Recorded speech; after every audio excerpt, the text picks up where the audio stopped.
Мы решили придумать этот проект для того, чтобы люди с инвалидностью создали сообщество, в котором будут общаться с друг другом и будут иметь общие интересы и место, в котором они будут общаться.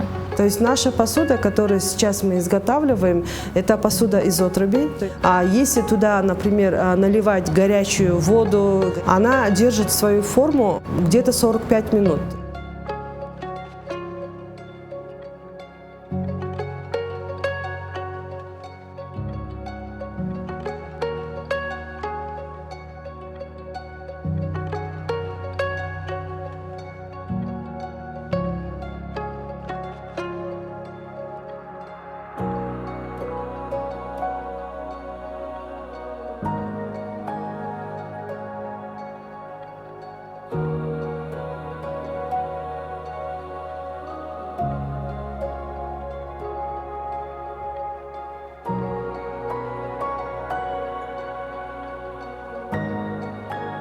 После того, как мы начали работать с женщинами, этот проект, он переквалифицировался от просто проекта, который борется за экологию, на нечто новое. То есть этот проект дает возможность людям находить комьюнити, находить такое пространство, где им комфортно, где их обучают новым навыкам, с помощью которых они могут зарабатывать. Мы сами не ожидали, что они тоже загорятся этим.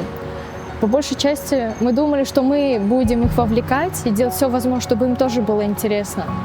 А получилось наоборот даже. Мы загораемся больше, потому что они заинтересованы и дают свои фидбэки, говорят, что можно по-другому улучшить, намного быстрее и даже экологичнее сделать, чем тот метод, который мы им предлагали. Они давали очень интересные лайфхаки, советы, что мы с девочками, по большей части я использую, когда что-то пеку дома.